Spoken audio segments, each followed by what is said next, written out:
Welcome to Cambridge House Live. I'm Bridget Anderson, and I am joined by Peter Grandich, who is the editor of the Grandich Letter, longtime market commentator, market watcher, author of a new book that's coming out, or that is out, and I'm going to talk to you about that in a minute, Confessions of a Wall Street Whiz Kid. But I want to start taking a look at the markets. You've been doing this a long time, 25 years or more. So where do you see the markets are now? Well, I begin by telling people that the markets have become very tilted against them. And the way I like to describe it is that the financial world about 5 years ago, effectively, if they were car manufacturers, sold hundreds of billions of cars all around the world, knew they were going to crash, and bought life insurance on the drivers to collect when they died. And that's what the mortgage scam, scheme, or whatever you want to call it was. So those people who are still in charge of the game haven't really paid a price for that, is the game we're competing against. So one of the first things I like to get across to investors is we're really facing an uphill battle being an investor. Having said that, I really think, as Frank Holmes said earlier today, I think Frank was right, as he usually is, that the real growth and the real opportunity of the world is in the Far East, in particular China. And that's where, if I was just interested in general equities, I would focus my lion's shares versus in North America. When we get to base metals and precious metals and oil, then you can look at North America. Now, before we talk about your book, I see that you're wearing a Canucks jersey as a Canucks fan. Thank you for that. I didn't realize that. Now, this is apparently, there's a story behind here, so you're living up to a bet, even though it didn't quite work out the way many of us would have liked it to. Right. I would probably be considered in Vancouver investment community as the antichrist of Canuck fans. For 20-something years, I've been abusing my friends up here. I come from the state of New Jersey. We have 3 Stanley Cups. We can't even name 3 of our players, and yet Vancouver that loves and breeds hockey. So last year at this show, I said if they win the Stanley Cup, I would wear one of their jerseys. They didn't. I abused my friends again. So this was kind of a conciliatory, I'm sorry kind of thing. I even went to the game yesterday, and I even kind of rooted for the Canucks. Well, we thank you for wearing the jersey. You're welcome. All right, let's talk about your book, Confessions of a Wall Street Whiz Kid. Right off the top, I mean, that's a really interesting title to pick, because you say that you're an unlikely whiz kid. Why? Well, I didn't finish high school. I was not the typical guy that comes to Wall Street. Within 10 years, I lived the American dream. I was a money manager, a hedge fund manager, made millions of dollars, was a legend in my own mind. I semi-retired at age 39 in 1995, only to do battle with serious bouts of depression twice over the next 15 years, both times being hospitalized over it. Making money, losing money, making money, losing money, and then making money again. And in the last 10 years, I was not raised in any particular faith, but I got strongly into my Christian faith, and that combination led me to get involved in sports and sports athletes. I do have another business where I'm very involved with the athletes as we speak. I'm waiting to watch the New York Giants, who I do both Bible study and chapel service with each week. And I was a diehard Jet fan, so I knew there had to be a God for me to end up working with the Giants. So was there a time that you thought that you'd made it? More than once. My wife said in the first bout, I played golf about 7 or 8 days in a row, and she said, "Are you going to play golf again?" And my response was, "I plan on playing golf every day for the rest of my life." The indignancy of that and the thought that life was just that. Obviously God had other plans, but it took 2 serious bouts of depressions, both of which were in some ways I felt my life was over, even thought of taking my own life. And yet people would look at me and couldn't understand it. You had everything, you had all this fame and all that. And but what it's helped is when you do speak about it, people don't raise their hand and jump out, "Me too," but later when you're done, they come and speak about it, and they share either their own or someone they love and care about, and they're amazed that somebody's willing to speak about it, and I think that's one of my callings to do.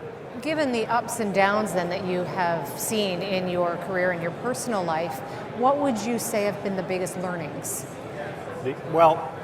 In this business, failure is the norm. There's nothing wrong with that, but for every 10 companies that try an honest effort to go out and find a deposit of some sort of metal or some resource, only 1 or 2 will go the whole 9 yards.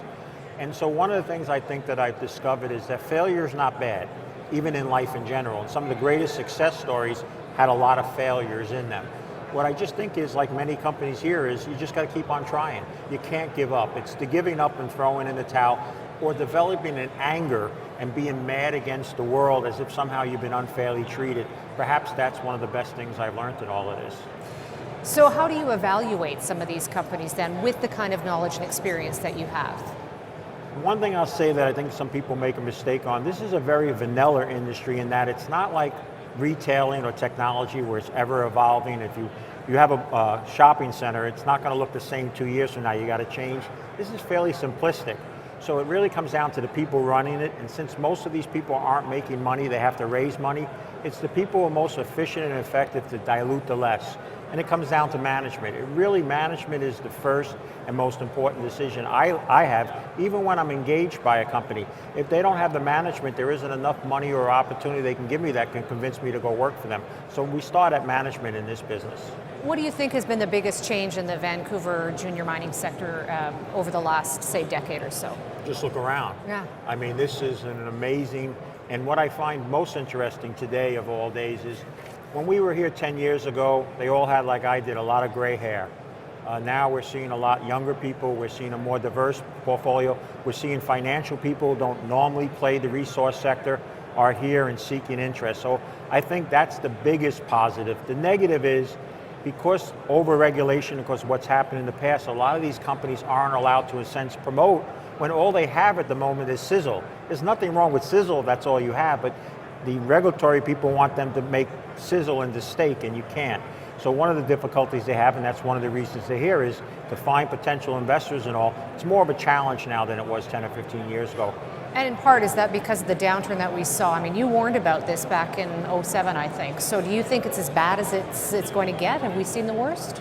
The unfortunate is this, and this is a big mistake. There is a speaker that talks about this bad time coming, but they talk about owning juniors. The world is not going to do this, Bridges. One thing I can say the world's not going to do. If we have a real bad time and the stock market falls and bad, people aren't going to call up their advisor and say, sell IBM, sell my bonds, but buy me a junior resource stock. It just doesn't work that way. So realistically or not, despite some people thinking a bad stock market is good for us because gold goes up, a bad overall stock market is bad for the junior resource market. Okay, well, how bad do you think it is in the U.S.? You're a big fan of Dave Walker, who's the former U.S. Comptroller General, and some of the comments he's had to say about where the U.S. is. What do you think? Well, Dave and I have been very fortunate. I consider him one of the financial prophets of the 21st century. I think America is going to face a difficulty far worse than Europe has. But the world's got to realize that the United States economy is no longer the engine that pulls the whole world around. Even if we do finally face our maker and realize that we've had years and years of mishandling fiscally and you have to do something, China's still going to go, Brazil's starting to go, some places in Europe will rebound. So I think the important thing is just to de-emphasize the U.S. and look elsewhere. I tell Americans, I switched about 3 years ago all my cash from U.S. dollars to Canadian dollars. Mm-hmm. And Americans look at me and go, why?